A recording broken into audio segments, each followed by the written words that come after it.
Buenas a todos y todas. Gracias al comité organizador y científico por la posibilidad de presentar la comunicación bajo el título El cómic desde un punto de vista pictórico. Mi nombre es Lorena López Méndez y soy profesora de la Facultad de Bellas Artes de la Universidad Complutense de Madrid.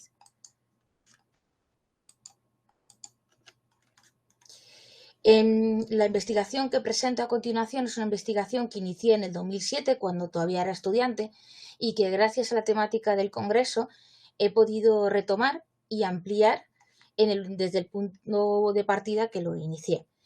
Hablamos como introducción de que a mediados del siglo XX se abordaba un aspecto concreto en relación a las diferentes iconografías que podemos encontrar en las obras de arte del pop art, donde el cómic es un recurso que consideramos que es interesante de abordar porque todavía no está, digamos, muy investigado, dada la información que hemos ido recabando. En esas obras de arte existe un estilo cuya dirección directa está muy implícita en la publicidad. Sus códigos, su filosofía, la apropiación misma de diferentes elementos repetitivos que conforman la imagen visual, que llega a ser una imagen visual multiplicada, que lo que hace al final, que si lo abordamos desde un punto de vista pictórico, obtengamos una obra artística única. Para ello, para dicha investigación, nos hemos planteado una serie de objetivos. En primer lugar, encontrar esos paralelismos que existen entre las representaciones visuales del cómic y el movimiento pop art dentro de lo que sería el movimiento o, digamos, la pintura. Investigar sobre el proceso pictórico de artistas, tanto mujeres como hombres, que hacen uso de recursos y elementos gráficos de los fundamentos de la plástica, en este caso del cómic, como pueden ser viñetas, planos, angulación, globos, onomatopeyas, recursos simbólicos, elementos temporales y espaciales, y que consideramos interesante poderlos exponer dichas analogías y apropiaciones para establecer cómo los artistas han utilizado el cómic desde un punto de vista pictórico. Para concretar, nos planteamos la siguiente hipótesis.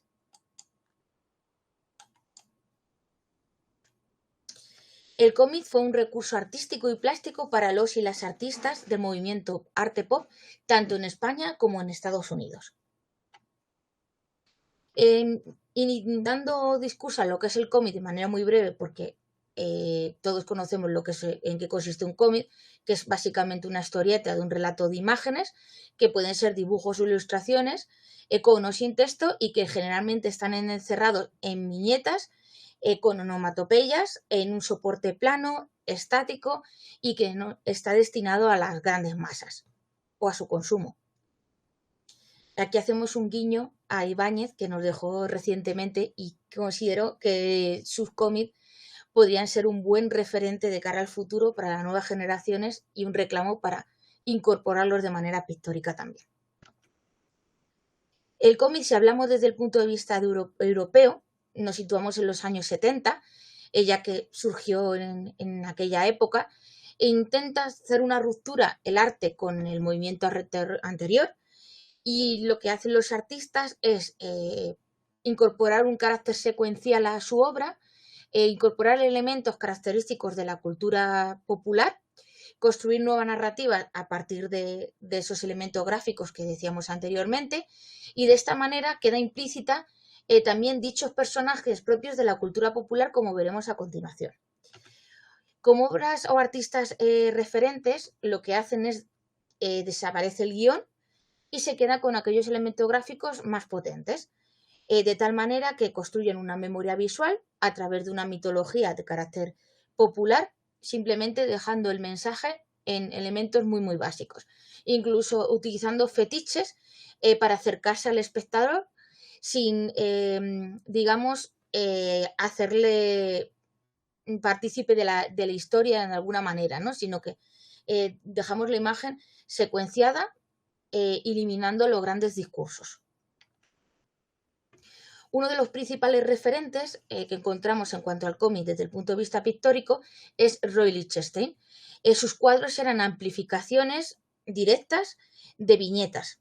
incluso incorporaba lo que es el concepto de trama fotomecánica, que todos hemos visto, aquellas pequeñas tramas de puntos, conocidas como Bendy, y que él incluso realizaba manualmente. Y es interesante ver sus cuadros, digamos, in situ para ver esa trama de puntos, la perfección en la representación que consigue, que al final no deja de ser fundamentos de la plástica, punto, línea y plano. Además, también se desvelan estereotipos de género, masculino-femenino, asuntos sentimentales más relacionados para las chicas, esto es muy sexista, pero en aquella época, también ahora, se hace esa distinción, y asuntos más bélicos para los chicos. También, como hablábamos anteriormente, hubo esa ruptura del movimiento anterior que era el expresionismo abstracto. En el caso de Roy Lichtenstein, ante el poco éxito que tuvo su exposición del año 59 en Nueva York, lo que hizo fue cambiar de tercio e incorporar incluso personajes del mundo de Disney o personajes de la cultura popular, Bugs Bunny, Pato Donald y demás, a su obra. Se suele, según la bibliografía, nos indica que este tipo de obras fueron pocas las que llegaron, digamos, a ver la luz, porque él se sentía incómodo con este tipo de obras, pero sí que quería ser un artista con una obra totalmente única y diferente, que como veremos a continuación incluso llegó a hacer el mismo tipo de obra que Andy Warhol. Y bueno, ahí hubo una serie de controversias. La cuestión es que seguimos viendo la imagen simplificada con una estética pues muy, muy cercana. Podía ser una obra entendida por todos los públicos. Roy Lichtenstein aprendió, en primer lugar, junto con Sherman, a reproducir obras artísticas y historias ilustradas que luego le facilitó la posibilidad de representar estas obras a gran formato de esas pequeñas viñetas. Aquí vemos el paralelismo entre el cómic de Tony Abrazo, Run from the Love, y la obra propia de Lichtenstein, Chica ahogándose, del año 62. A continuación vemos más obras de misma característica, incluso incorporando ya no solo la parte textual, sino también las onomatopeyas, que era como un reclamo referente para captar la atención del espectador, el punto que conocemos todos y todas. Aquí vemos más relaciones entre lo que era el cómic original, en el caso de Novik, se explica American Men of War, y cómo Lichtenstein se apropia directamente de esta tira cómica y lo convierte en obra artística, llegando al punto en el que incluso aquí en España se conoce más la obra incluso de Roy Lichtenstein, que puede ser en ocasiones la del autor original de la tira cómica. Más ejemplos al respecto, cómo busca la esencia de aquello que le resulta más significativo, despejando el resto de elementos. Incluso a veces hacía determinadas variaciones en cuanto a color. También vemos que la imagen, al ser seriada, empezó a utilizar la serigrafía, aunque es verdad que Andy Warhol sí que hacía más uso patente de este recurso. Lichtenstein todavía incorporaba algún tipo de pincelada más de carácter manual, intercalándolo con la seriación. Más ejemplos en los que a lo mejor la tira cómica era en papel de periódico con una sola tinta, él incorporaba color.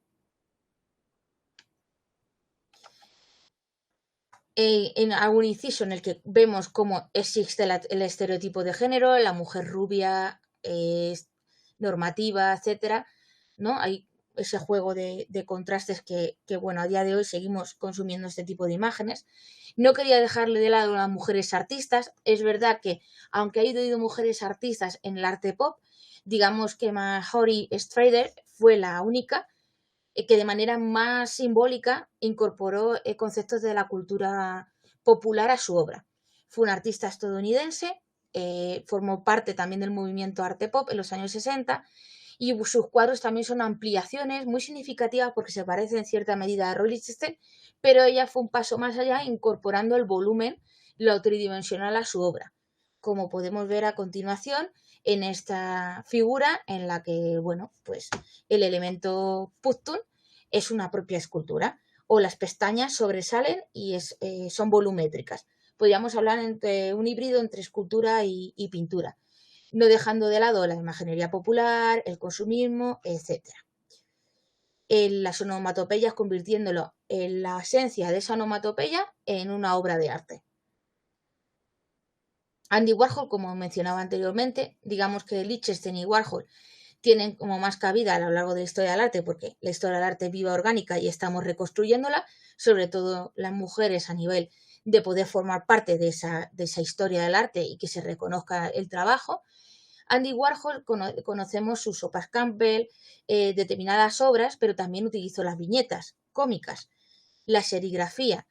En esta idea jugó también con la ilustración, no solo con la parte solo seriada, sino que jugaba con esa vinculación también de personajes característicos de la época, como puede ser Popeye, y dio la casualidad de que, como os comentaba anteriormente, tanto Lichtenstein como él al galerista le presentaron una obra de características similares.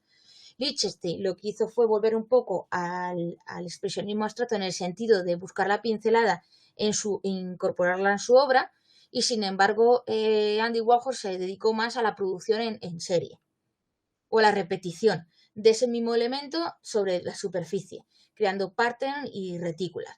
También se incorporó elementos como puede ser, no elementos, sino personajes como puede ser Batman, Dick Tracy, con lo cual es significativo los parecidos razonables que existen incluso entre los propios artistas, la repercusión de la onomatopeya, esos elementos temporales o situaciones de contexto, como puede ser el viento en el caso de Superman.